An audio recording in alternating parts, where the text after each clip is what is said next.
Olá, povo de Deus, terça-feira da 18ª semana do Tempo Comum, 3 de agosto de 2021. A nossa reflexão de hoje é a partir de Números 12, de 1 a 13 e Mateus 14, de 22 a 36.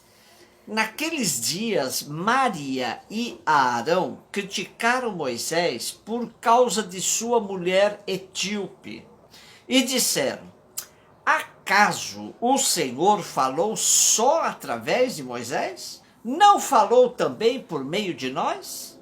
E o Senhor ouviu isto. Moisés era um homem muito humilde, mais do que qualquer outro na terra. Então o Senhor disse a Moisés, a Arão e Maria: ide todos os três à tenda da reunião. E eles foram. O Senhor desceu na coluna de nuvem, parou à entrada da tenda e chamou Arão e Maria. Quando se aproximaram, ele lhes disse: escutai minhas palavras. Se houver entre vós um profeta do Senhor, eu me revelarei a ele em visões e falarei com ele em sonhos.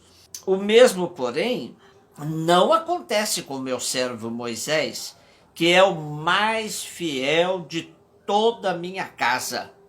Porque a ele eu falo face a face, às claras, e não por figuras que ele vê o Senhor. Como, pois, vos atreveis a rebaixar o meu servo Moisés? E indignado contra eles, o Senhor retirou-se. A nuvem que estava sobre a tenda afastou-se e no mesmo instante Maria se achou coberta de lepra, branca como a neve. Quando Arão olhou para ela e a viu toda coberta de lepra, disse a Moisés: rogo-te, meu Senhor, não nos faças pagar pelo pecado que tivemos a insensatez de cometer. Que Maria não fique como morta, como um aborto que é lançado fora do ventre de sua mãe, já com metade da carne consumida pela lepra. Então Moisés clamou ao Senhor, dizendo: ó Deus, eu te suplico, dá-lhe a cura. O livro dos Números vem na lista dos livros da Torá hebraica e do Primeiro Testamento cristão, depois de Gênesis, Êxodo e Levítico. Sua maior parte é narrativa, mas contém coleções de leis antigas, misturando assim histórias do povo e legislações de Israel. Narra a caminhada pelo deserto em busca da terra prometida e realça as infidelidades do povo em relação ao compromisso assumido com Deus, a aliança feita no Sinai. O livro sofreu várias redações, sendo que a última é do século V a.C., no período de dominação persa. O que nos chama a atenção é a pedagogia divina que insiste em ajudar o povo a compreender o sentido mais profundo de sua existência, superando as contradições internas. Assim, o Deus da caminhada é um Deus que socorre, castiga, perdoa, alimenta o povo, guia, combate pelo povo e lhe dá a vitória. Também é significativa a defesa do seu líder, Moisés, que emerge como mediador por excelência. Isso, porém, não impede de mostrar suas mais variadas mudanças de ânimo na tarefa de conduzir o povo. Ele aparece como um legislador paciente, sujeito à ira e ao desânimo, mas ao mesmo tempo generoso, pronto para interceder pelo povo, um homem sempre fiel e que goza da intimidade com Deus. No nosso texto de hoje aparece uma desavença entre os três irmãos, Arão e Maria, contra Moisés. Arão e Maria se rebelam contra a liderança de Moisés, usando como desculpa o fato dele ter se casado com uma etíope. Arão e Maria queriam também exercer igual liderança que Moisés e ameaçam se desligar do irmão. Porém, Deus intervém em favor do seu escolhido Moisés, castiga Maria com uma lepra, o que levou a Arão a reconhecer imediatamente a insensatez que eles tinham cometido e se humilhar diante de Moisés, pedindo-lhe que interviesse junto a Deus para a cura de Maria. Essa história servia para fortalecer a liderança de Moisés junto do povo. Mateus 14, 22, 36. Depois que a multidão comera até saciar-se, Jesus mandou que os discípulos entrassem no barco e seguissem à sua frente para o outro lado do mar, enquanto ele despediria as multidões.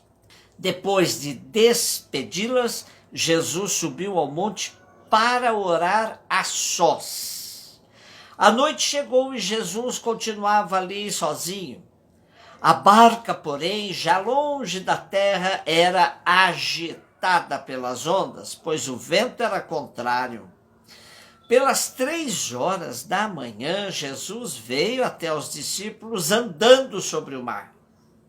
Quando os discípulos o avistaram andando sobre o mar, ficaram apavorados e disseram: é um fantasma! E gritaram de medo. Jesus, porém, logo lhes disse: coragem, sou eu, não tenhais medo. Então Pedro lhe disse: Senhor, se és tu, manda-me ir ao teu encontro caminhando sobre a água. E Jesus respondeu: vem, Pedro. Desceu da barca e começou a andar sobre a água em direção a Jesus. Mas quando sentiu o vento, ficou com medo e, começando a afundar, gritou: Senhor, salva-me.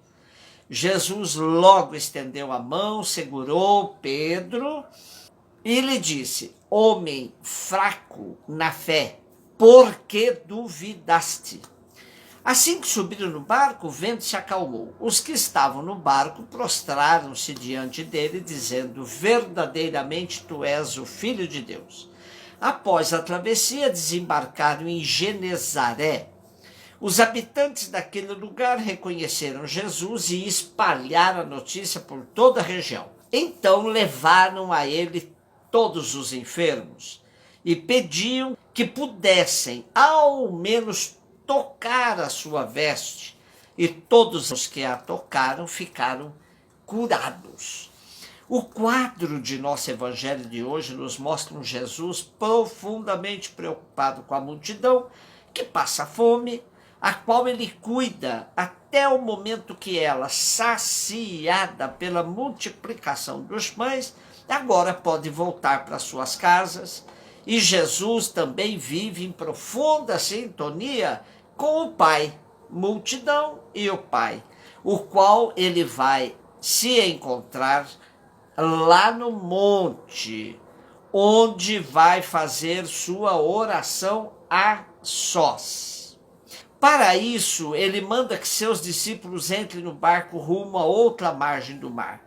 O mar é sempre símbolo de insegurança, desconhecimento, assombros e, sobretudo, à noite com ventania, é muito grave.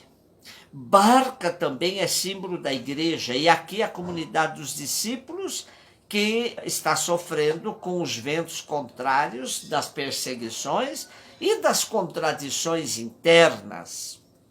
Longe de Jesus, tudo parece ser mais difícil, mas ele mostra que não há barreira entre ele e seus discípulos, nem mesmo quando o mar está agitado.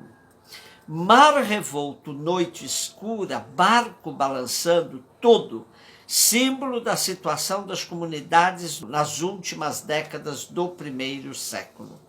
O medo era tanto que os discípulos não reconheceram que Jesus estava presente, assim como não reconheceram que era Jesus que vinha ao encontro deles, caminhando por sobre a água.